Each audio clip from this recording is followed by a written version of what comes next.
या ठिकाणी आपले या चिचोंडी पाटील आणि विशेष म्हणजे सांडवा परिसरातील अनेक आपल्या शेतकऱ्यांसाठी हा आणि आपल्या सर्वांसाठीचा एक ऐतिहासिक क्षण आहे. आज या ठिकाणी सनस्ट्रीम या कंपनीच्या वतीने तब्बल 15 मेगावॅट क्षमतेचा ऑन ग्रिड हा सोलर प्रोजेक्ट या ठिकाणी सुरू होत आहे. मित्रांनो, आज या प्रसंगी या ठिकाणी आमचे मित्र चिचोंडी पाटीलचे सरपंच सन्माननीय शरद भाऊ पवार, माझे मित्र आता ज्यांनी अतिशय परखड आपलं मत मांडलं असे प्रवीण बापूसाहेब खांदवे. विशेष म्हणजे हा प्रोजेक्ट या ठिकाणी सुरू करण्यासाठी ज्या शेतकऱ्यांनी आपली आई जे आपण सतत कसं असतो त्याच्यावर कित्येक वर्ष पिढ्यावर घातल्या आणि खऱ्या अर्थानं त्यांचं ते सन्मानाचे या ठिकाणी पात्र आहेत असे शेतकरी बांधव आमचे कारभारी खांदवे, महेशजी खांदवे आणि भाऊसाहेब खांदवे या सर्वांचं मी स्वागत करतो. आणि विशेष म्हणजे आज या तसेच ठोंबरे साहेब, आपण जर पाहिलं तर कुठलाही विकास हा व्यक्तींसाठी असतो, त्या शेतकऱ्यांसाठी असतो किंवा त्या परिसरातील लोकांसाठी असतो. एखादा विकास होत असताना जर त्या ठिकाणचा शेतकरीच अडचणीत आला किंवा जर ते लोकच जर अडचणीत आले तर मग त्या विकासाला काही महत्व नाही. निश्चितपणे हा खूप मोठा प्रोजेक्ट आहे. याचा आपल्या परिसराला खूप मोठा या पुढच्या पिढीसाठी याचा उपयोग होणार आहे. मला वाटतं हे जे काही ग्रीड उभा केले तर या ठिकाणी सगळे सोलर पॅनल येते, सोलर पॅनल नाही येतं, हे येणाऱ्या भविष्यासाठी आपण सर्वांनी शासनाच्या माध्यमातून केलेली खूप मोठी गुंतवणूक आहे. कारण की आपण जर पाहिलं तर ज्यावेळेस आम्ही सामाजिक काम करत असतो त्यावेळेस अनेक शेतकऱ्यांचा आम्हाला फोन येत असतो की आमची डीपी झाली, लाईटचा प्रॉब्लेम आहे. आता सुद्धा पहा, ज्यावेळेस बिबट्याचा खूप मोठा बिबट्याचा प्रॉब्लेम झाला, ऊसतोडणी झाली आणि अनेक ठिकाणी शेतकरी भयभीत झाले. रात्री म्हणजे मुलांना उचलण्यात आलं, स्त्रियांवर हल्ला केला गेला आणि बिबट्याचा खूप मोठा प्रश्न तयार झाला पूर्ण महाराष्ट्रभर. पण याचं मुख्य कारण म्हणजे रात्रीची वेळ, आणि तो रात्रीचाच बिबट्या खूप आक्रमक होतो. आणि मग या ज्या शेतीला पाणी देण्याचं वगैरे काम असतं, पाणी भरण्याचं काम असतं, त्याला अडचण येते.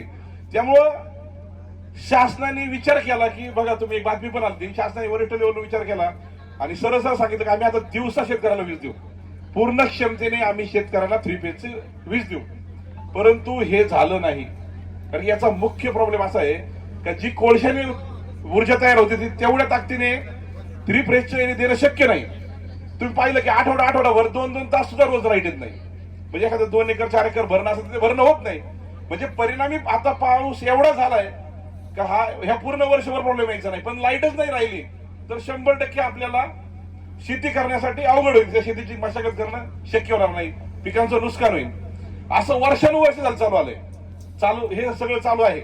परंतु एक मात्र जो ऊर्जेचा स्रोत आहे, अक्षय स्रोत आहे, तो म्हणजे सूर्य आहे.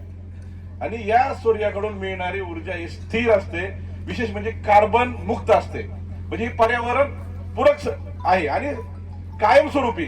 आता जर आपल्या बघा तुम्ही फक्त या 10-12 गावांना, 8-10 गावांना जर दिवसाची पूर्ण क्षमतेने वीज जर मिळाली तर मला वाटतं की आता आपल्याला कर्जमाफीची या किंवा काही लोक फार भीक मानतात, त्या काही नेते लोक सुद्धा वाईट वाटतं. कारण की जो जगाचा पोशिंदा शेतकरी जो राबतो त्यांनी जर पिकवलं तर आपण खाणार आहेत ना. सोनं आपल्याकडे ट्रकने पडलं ते थोडी खाणार आहेत आपण. पण आता या शेतकऱ्याचे जर असेच जर प्रोजेक्ट झाले तर 100% कर्ज मुक्तीच शेतकऱ्याची होईल आणि परत आपल्याला असे शेतकऱ्याच्या म्हणजे कर्जमाफीची मला वाटतं गरज पण पडणार नाही. त्यामुळं खरंच एक अतिशय चांगला प्रोजेक्ट या ठिकाणी सुरू झाला आहे. असेच प्रोजेक्ट सतत होत राहो. परंतु हे सर्व होत असताना या कंपन्यांनी किंवा शासनाने शेतकऱ्यांचा सुद्धा विचार करणं गरजेचं आहे. आता या ठिकाणी आपले खांदे साहेब बोलले शेतकरी, त्यांनी त्यांच्या मनातली खतखत या ठिकाणी सांगितली की एक म्हसोबा देवस्थान आहे इथं छोटस. मला वाटतं काही छोटस मंदिर असेल, 5-50 हजाराचं, लाख रुपयाचा खर्च नाही येणार त्याला. पण ह्या कंपनी सुद्धा मोठं मन दाखवावं तेवढी श्रद्धा असते त्याची. जर तुम्ही खोटं बोलून जर आमच्या शेतकऱ्यांना फसवताल, या ठिकाणी तुम्ही सांगितलं होतं याच कंपनीने की शेतकऱ्यांना त्यांच्या मुलांना आम्ही या ठिकाणी कामावर रुजू करून घेऊ. शरद भाऊ, हा गंभीर प्रश्न आहे. इथं बाहेरचे पण लोक काम करणार आहेत, बरोबर आहे.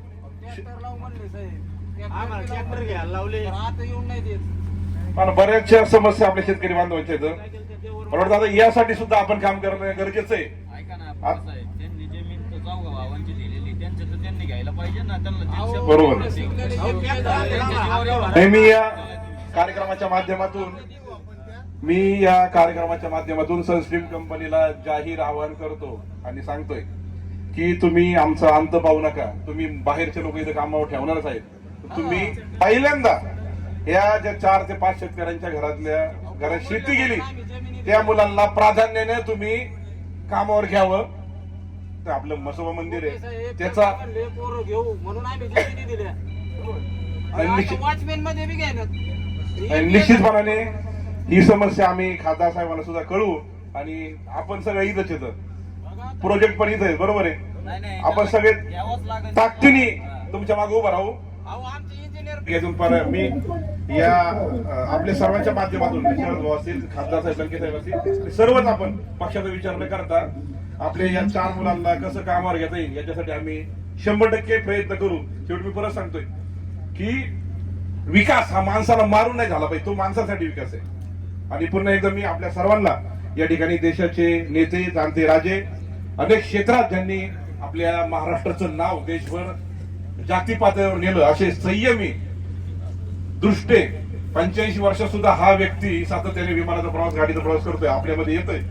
आजही 1000 किलोमीटरहून त्या ठिकाणी आपल्या ऑनलाईन आहे. म्हणजे निश्चितपणाने हा त्यांचा मोठेपणा आणि विशेष म्हणजे शेतकऱ्यांविषयी आपल्याला प्रेम आहे.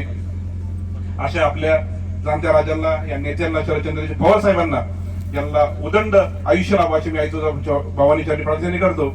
आणि आपण सर्वांनी या ठिकाणी आम्हाला